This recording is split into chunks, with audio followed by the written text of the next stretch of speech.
হ্যাঁ, নমস্কার সবাইকে। Very good evening to everybody. কিছু অ্যাস্ট্রোলজিক্যাল কোয়ারিজ যেটা নিয়ে আজকে আলোকপাত করব আমার এই ভিডিওতে, এবং ক্রিকেট রিলেটেড প্রশ্ন যেটা থাকে আপনাদের অনেকের, সেটার উপরেও কিছু ইনপুটস দেব পরবর্তীতে ভিডিওতে। তো যাই হোক, শুরু করছি অ্যাস্ট্রোলজিক্যাল কিছু তথ্য নিয়ে, ইনসাইটস দিচ্ছি যেটা অনেকে রিকোয়েস্ট থাকে। দেখুন, চন্দ্র নিয়ে I think Chandra very important planet. Previously said যে শনির সাড়ে সাথী বা শনির ঢাইও কোথাও চন্দ্র রাশির উপর বেস করেই ক্যালকুলেশন করা হয়, ইন্টারপ্রিটেশন সেখান থেকেই হয়, এবং যেটা ইন্ডিভিজুয়ালের চন্দ্র রাশি অ্যাজ পার ভেদিক অ্যাস্ট্রোলজি। তো এবং the inner world is been seen by Chandra, measured by Chandra, বা সেখান থেকে দেখা হয়, যেটা কিন্তু খুবই vital.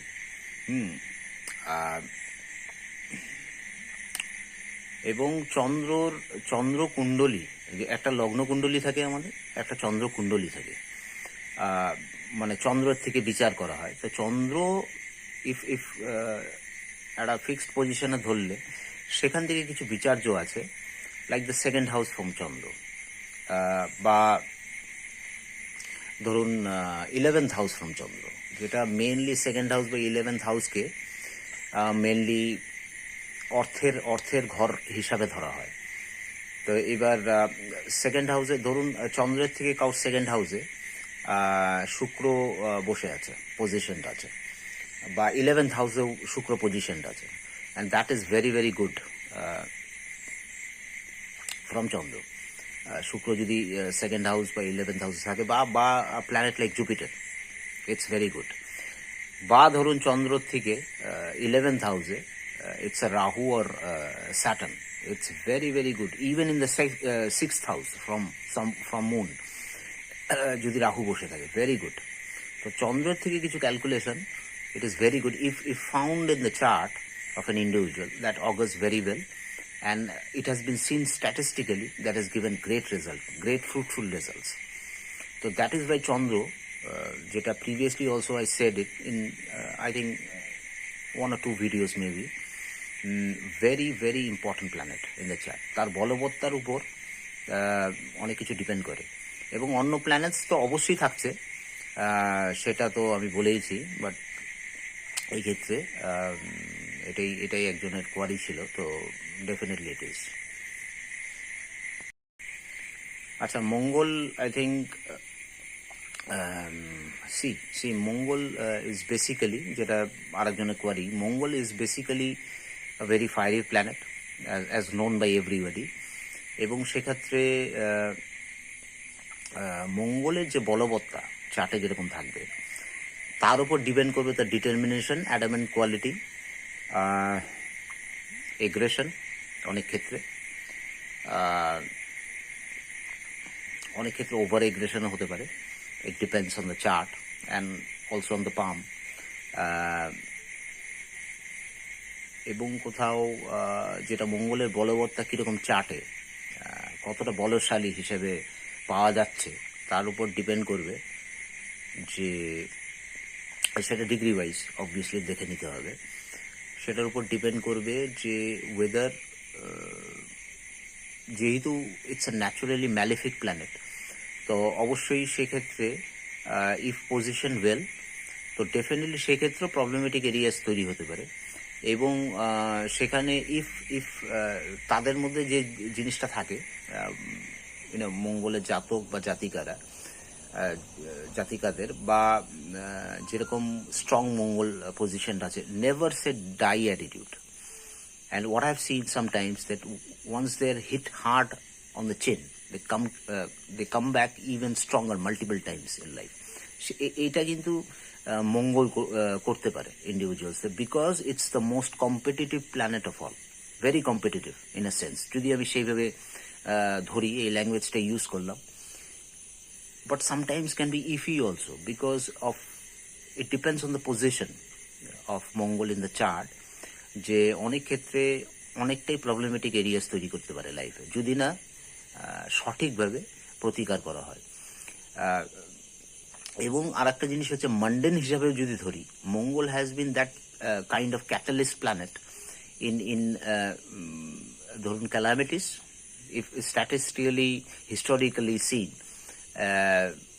in also major destructions যেটা হয়েছে অনেক ক্ষেত্রে, সেখানে অন্য প্ল্যানেটসের অবশ্যই এফেক্টিভনেস সেখানে থাকছে, কিন্তু Mangal has been there also as an catalyst, major catalyst planet. দেখুন, পাম নিয়ে কিছু ইনসাইটস দিচ্ছি। আই থিঙ্ক আমাদের যে আঙ্গুল, মানে আপনাদের যে আঙ্গুলটা, সেটার উপর অনেক কিছু কিন্তু ডিপেন্ড করে, এবং সেখান থেকে অনেকটা তথ্য বা ইনসাইটস পাওয়া যায়। যেরকম অনেকে স্কিলফুল আঙ্গুল থাকে, মানে ফিঙ্গার্স, সেটা পাম থেকেও, চেটোর থেকেও বা পাম থেকেও বের করা যায়, কিন্তু ডেফিনেটলি আঙ্গুল দেখে সেটা বোঝা যায় whether this individual is very hard working or it's basically towards the skill level তার অনেক হাই, স্কিলফুল পারসন। সেটা কিন্তু আঙ্গুলগুলো দেখলে কোনো ইন্ডিভিজুয়ালের সেটা কিন্তু বোঝা যায়। এবং থামের যে ব্যাপারটা, কিছু লোক আমাকে সেটা রিকোয়েস্ট করেছেন, সেটা আমি পরবর্তীতে কোনো ভিডিওতে আনার চেষ্টা করব। আমি কিছুটা ইনসাইটস দিয়েছি, কিছুটা তথ্য দিয়েছি কোনো ভিডিওতে। লেটার অন আইল try to bring some more informative staff regarding the থাম, কোনো একটা ভিডিওতে, ইফ পসিবল। হ্যাঁ, এবার ক্রিকেট রিলেটেড যেটা ডিমান্ড কিছু লোকের, সেটা নিয়ে আসছে। দুটো ইম্পর্টেন্ট প্রশ্ন আজকের ভিডিওতে তুলে ধরার চেষ্টা করব, আমার ওপিনিয়ন আমি শেয়ার করার চেষ্টা করবো, and then later on in some other videos অন্য ক্রিকেট রিলেটেড বা অন্য বিষয়ে আনার চেষ্টা করব। বেস্ট স্পিনার, কেউ একজন আমাকে সেটা রিকোয়েস্ট করেছেন, যাতে আমি শেয়ার করি এটা। The best spinner I have see and the best fast bowler, এই দুটো। See, the best spinner, very difficult to say in a sense, because there were a lot of great spinners. অনেকের হয়তো আমি খেলাও দেখিনি, কিন্তু I've heard it or seen the highlights also. They were very good. Like Chandrasekhar, in the 70s, India had that quartet of spin bowling. Bisan Singh Bedi, Chandrasekhar, Prasanna was very good. Venkataraghavan was very good. Abdul Qadir was very good. But mainly where I saw, started watching cricket from the 90s, সেখান থেকে আমাকে বলতে হবে। তো সেখান থেকে যদি বলি, I think two spinners stands out. Even if you go by the historically also, history হিসাবে statistically দেখলে, it's Shane Warne and Muthaiya Muralidharan. তার মধ্যেও স্ট্যাটিস্টিক্যালি হয়তো অনেকে হিউজ নয় সেক্ষেত্রে, but there also many good spinners came by. বা দুটো মেন স্পিনার্স, একটা শেন ওয়ার্ন, একটা Muttiah Muralitharan. Muralitharan 800 wickets, strike rate is huge, but for me who change the pattern of world cricket by his spin bowling and brought back the art of the legacy of spin bowling into the frame of world cricket. That was, and his on-field charisma and persona was huge. এবং that was Shane Warne for me. And Shane Warne এবং impact, what you do, তার মধ্যে আপনার impact কি, সেটার উপর আপনার সেই জিনিসটা তৈরি হয়। অ্যান্ড শেন ওয়ান স্ট্যাটিস্টিক্যালি অনেকের ক্ষেত্রে কম থাকে, অনেকের ক্ষেত্রে বেশি থাকে অবভিয়াসলি, কিন্তু আপনার ইম্প্যাক্ট কি সেটা অনেক ক্ষেত্রে কম সময় হতে পারে, অনেক সময় দীর্ঘকালীন, অবশ্যই দীর্ঘকালীন। Shane Warne round over 15-16 years he played on, হ্যাঁ ওরকমই হবে, but his impact was huge on field and in vital matches, whether it was a test matches or one days, he had huge impact. And vital matches এ অসাধারণ performer ছিলেন এবং won plenty of games for his country, Australia. Even if you remember the 1999 World Cup semi-final and final, he was very impactful এবং a match winner bowler. And in many test matches away from home, I saw in South Africa, England, He was a match-winning bowler. Only country where he did not do justice to his potential, maybe the Indians played very well, Shane Warne, because India had that kind of batting lineup that time, especially Tendulkar, even Lakshman also. I think in India he did not perform well.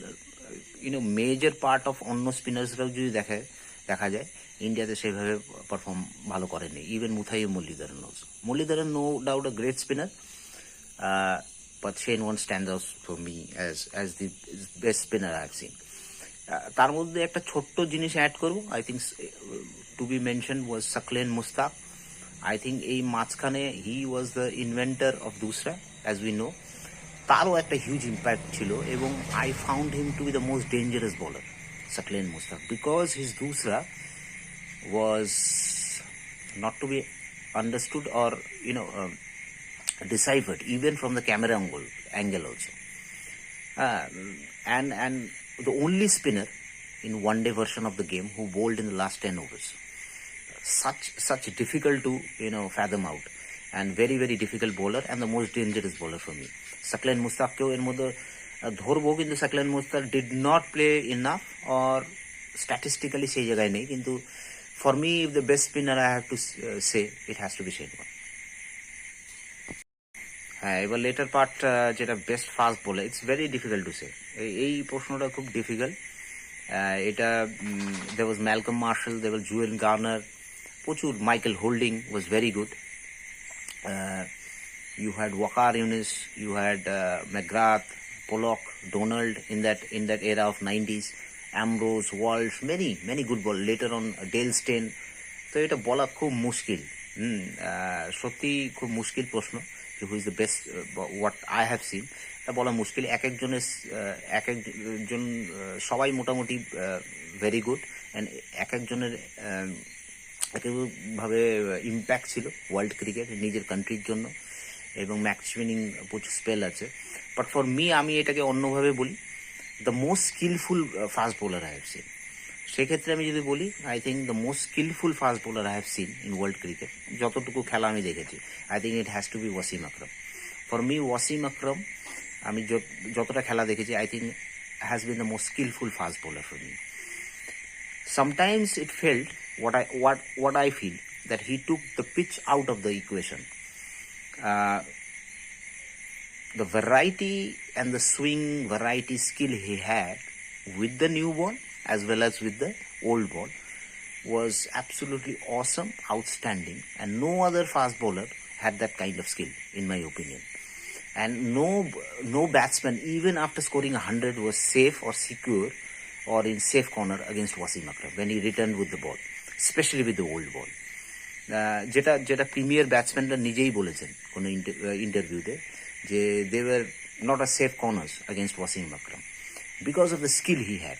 And যেটা আমি বললাম, sometimes it felt that the pitch was, he took the pitch out of the equation. That's why he was for me definitely one of the best fast bowlers the history has seen, definitely.